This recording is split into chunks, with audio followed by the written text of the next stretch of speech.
Good evening, depending on when and where you are joining us from. Welcome to Power App Integration with Power BI. This is Chapter 2, Go with the Flow. My esteemed colleague Kieran recorded a webinar a couple of weeks ago regarding integrating Power Apps with Power BI. And what we're going to do this time is we're going to go through a couple of additional steps, including updating the look of the app and also kind of being able to better and more easily alert team members with Flow and Teams. I am Jenny Ward. I'm a senior PPM specialist here at PPM Works. You can reach me at jenny.ward@ppmworks.com or visit us on our LinkedIn channel, ppm-works-inc. I'm always horrified is the word I use to say that I've been in IT for over 20 years now. Actually, 20 is being a little bit kind because this slide is a couple of years old.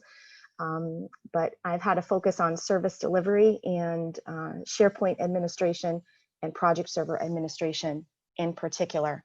I really enjoy the Office 365 apps and the ability to learn something new every day. Microsoft is doing a really great job of making workloads work more effectively and efficiently because of their automation tools. And I am a huge fan of automation. So we'll do a little bit of that today on the call.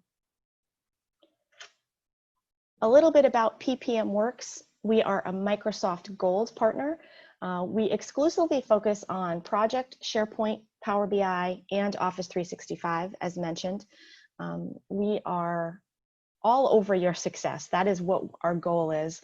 And because we have contributed to the new release of Project Online and Project Server for the past 3 cycles, we really know what we're talking about, and we are really passionate about what we do.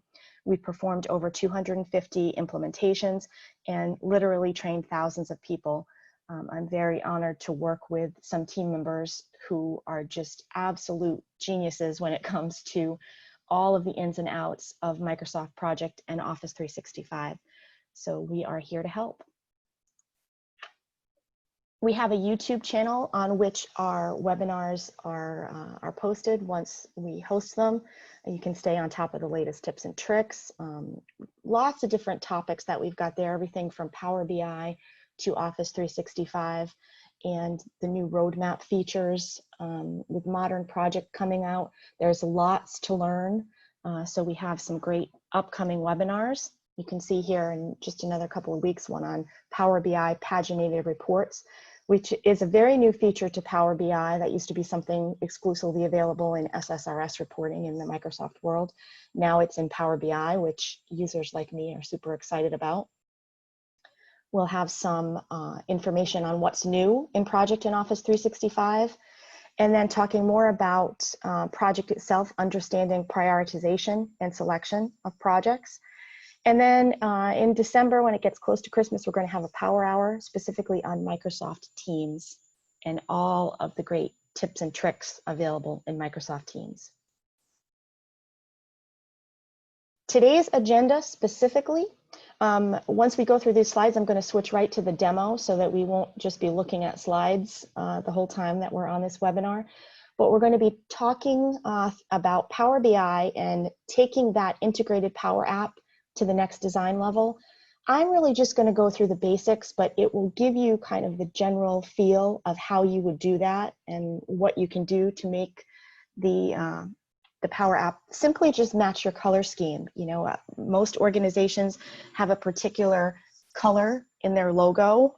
If you don't know exactly what the color is, I'd recommend asking your marketing department for that information. They'll probably provide you with either the hexadecimal number or the RGB, that's the red, green, blue values for that color, so that you can exactly match it on your reports, and then it will match your company logo if you have those embedded in your reports. And then what we'll do is we'll talk about using some ready-made flow templates to keep your team informed. So let's take a look. We'll go right into the demo now.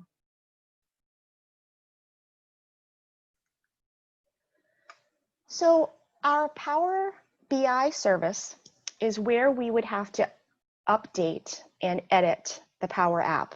I can tell you that I personally work almost exclusively in the Power BI desktop app just because it's my preference.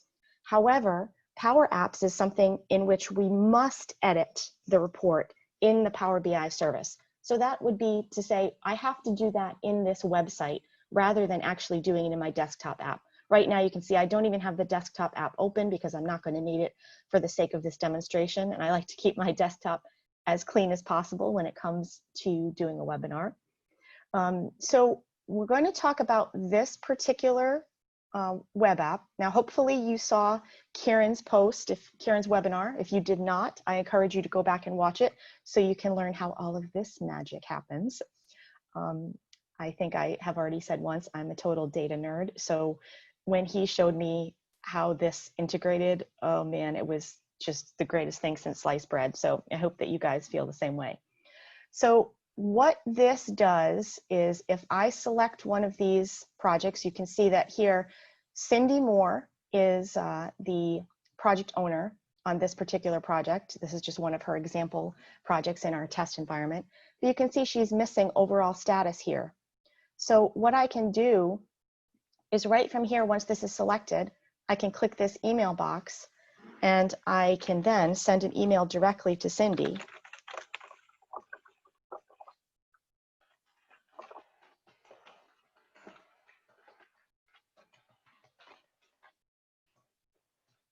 Okay, and then I can send it. I'm not going to because I don't want to bother Cindy, and she knows that I'm hosting a webinar right now, so I don't want to get any notifications from her teasing me about why am I bothering her. So what I'm going to do is hit cancel there, but you can see it comes right back to the screen, and that will send a notice directly to Cindy, okay?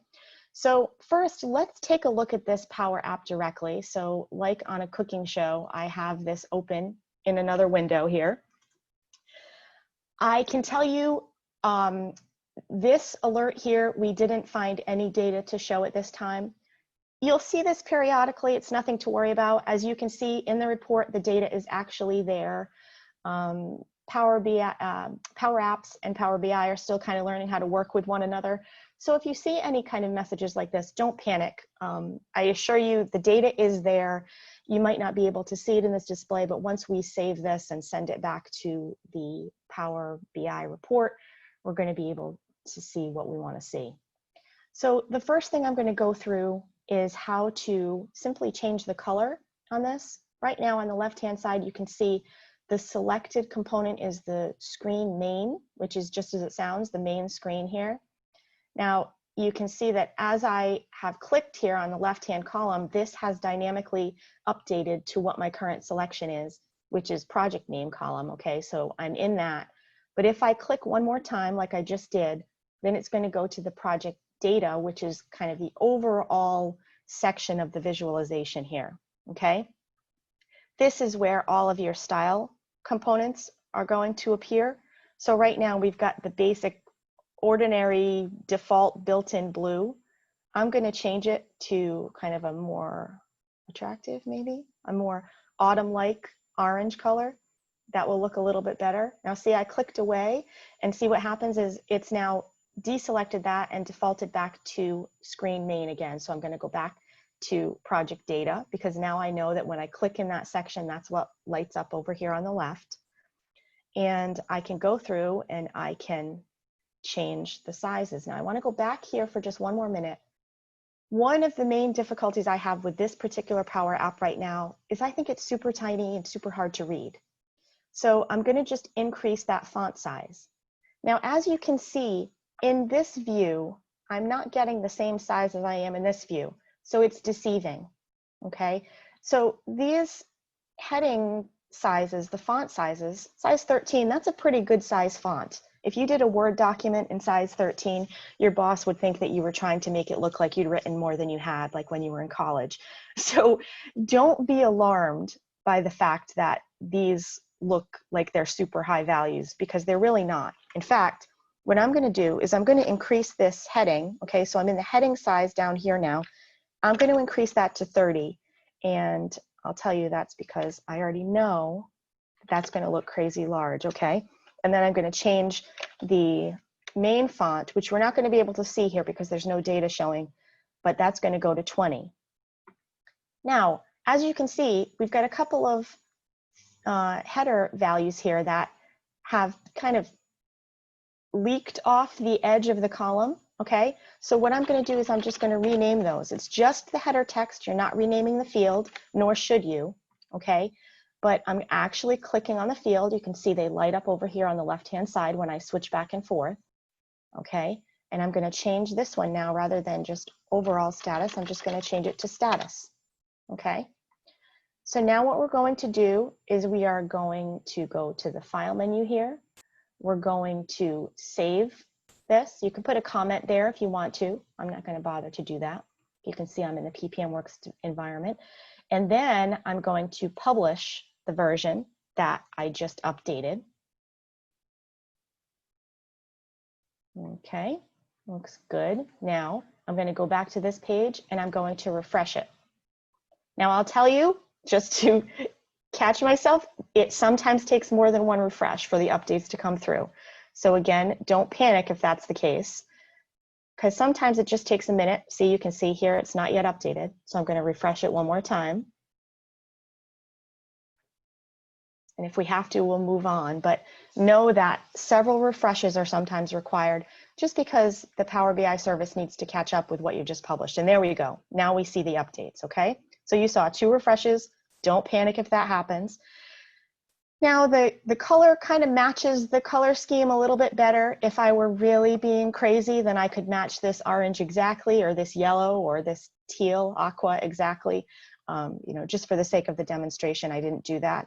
I can tell you I went through and I updated this envelope icon already when you're in the Power App again, and you go to open your Power App again, and you go to recent files here. And it takes a moment to load.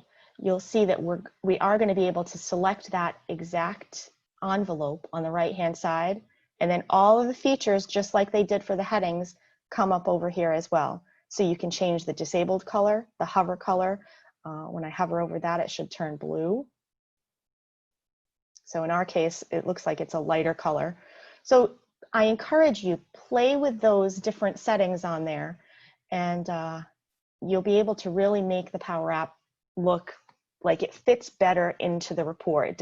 Sometimes the Power Apps kind of, I'd use the expression my grandmother used, stick out like a sore thumb, that they just don't quite flow with the rest of the visualizations that you have on the page. But there's lots of options there, so feel free to try them and have some fun. So now, in this Power App, we talked about how we can email folks directly, so that I could email Cindy for each one of these values and say, hey, it's missing for this one. Hey, it's missing for this one. But maybe you want to inform the group overall of what's going on with this status report. Maybe you have a week where, geez, you're noticing lots of these statuses are missing. Maybe the team has just been super busy. Maybe they've forgotten. There could be lots of reasons. Also, I don't know about you folks, but we are really moving away from email in our environment, and we live our entire lives in Teams. So what I have done, now, unfortunately, not yet, but hopefully it will happen. We cannot do any direct notifications from this Power App, from any Power App, from Power BI. But there are some alert mechanisms that we can use if we're adding them to a dashboard. So this particular visual has already been pinned. Now, what I did here was I simply did a card that does a count of blank statuses on this report, okay? And then what I've done is I've pinned this to a visual, okay? I pinned this to a dashboard rather. I've already got an existing dashboard here, Microsoft Project Online, okay? And I'm going to go to that dashboard now. So I have an overall project status dashboard here, okay? So what I've done is I've just pinned each of these visualizations that I already had to a dashboard, just another mechanism by which you can view that report, okay? Now here, if I go to manage alerts for this particular visualization here. I have an active alert here that indicates overall status fields have been left blank with an obnoxious exclamation point at the end.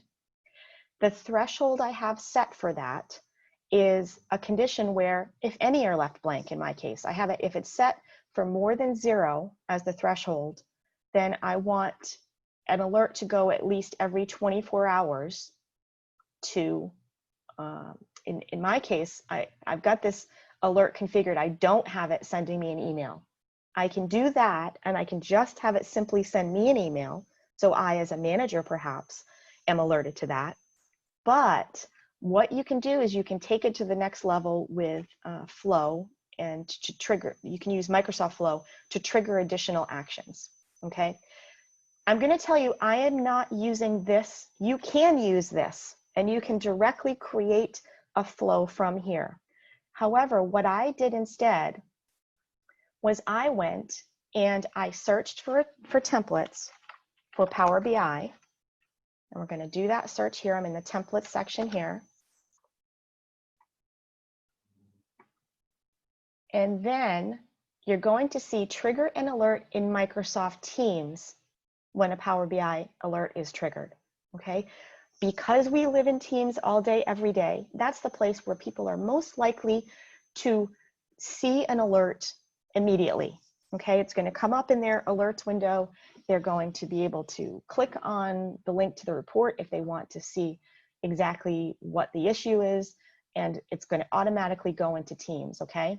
So when I go here, this is what this will automatically look like once I have created it. Now I'm going to tell you one other trick here. This is the name of the alert, okay? I can select it. It is automatically going to appear on this drop-down box once that alert is created in my same Office 365 environment on a report on which I have permission, okay? So if you have created the alert, it's automatically going to appear here in the drop-down. This means that also the alert title is automatically going to appear. The title value, that is to say, in our case, the value was 27. Okay, so that's automatically going to pull in to here. And then the title URL, I've linked to that report URL, which will be this URL, or actually this is the dashboard, but it will be the link to the report itself.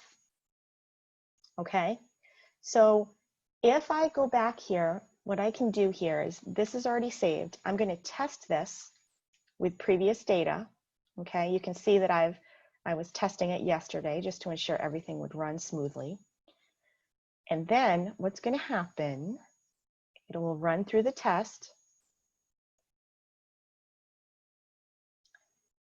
And I am set to do not disturb now because I am hosting a webinar. However, I can tell you that my Apple Watch just went off and told me that I got a notification in Teams. So if I go to Teams, then I can see that at 9:03 a.m. I'm giving away my time, but the overall status field has been left blank. Okay, so this is the message that was created in the flow. So that's come through automatically. Additionally, I'm not going to click on activity just for privacy's sake because I have other clients listed in here, but it will also light up your activity alert here. So immediately, that's what I use all the time to see if there's something new in Teams that needs my attention. So it's going to appear here. It's also going to come through as a flow bot that will automatically alert the team. Now to take it to one more level here, I have channel notifications turned on for this channel. This defaults to off, okay? But what I would suggest, if this is something that you really need to alert an entire team on, is that you create a specific channel for this purpose, and then you turn on the alerts for that channel, because that is actually what is going to trigger. Unfortunately, you can't include mentions in the flow message yet. Hopefully that will be something that comes out, but if we go back to edit here, I'd not be able to do at webinars here, for instance, okay, or at delivery, which is one of the team names we use. those will not come through. They will simply just look like that text. Okay, so that's why I have switched this to a flow bot. All right, so this originally was set as a message to a team, but I went and I selected flow bot here instead, and I changed it to that. Okay, so you can decide what exactly you want to show. Okay, so post a message as the flow bot to a user or to a channel. That's what I used. Okay, you have the option of deciding which type of message you're going to use. Okay, it could be that you just want to alert one particular manager that this is happening. Perhaps an executive who doesn't always have time to go into the Power BI report itself to look at it. You want to let them know directly, okay, hey, the team's not getting these statuses done. I just want to give you the heads up that I'm going to be the squeaky wheel on that. And you do that via Teams. So that brings us to here. We've got our dashboard. We've got our blank status count. You know, you can make this as small as you want so that it's less conspicuous on the page, you know, if you're just using this for the alert. Hopefully, eventually, Power Apps and Power BI will have some more integration. It's always moving in that direction with every update every month. I encourage you to look at Microsoft Docs for what's happening there. There's lots of interesting information. Additionally, for things like wanting to be able to include mentions in flow messages, there is the user voice opportunity where you can vote for that. I have already voted for that to happen because I think it will be super handy. If I could just automate an alert to different team members, that would be super time saving for me as well.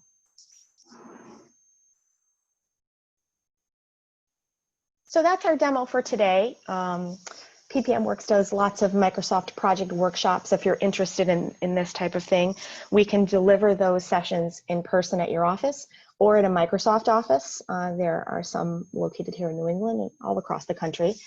The typical length of those, depending on your needs and the agenda that you want to cover, is between 1 and 4 hours.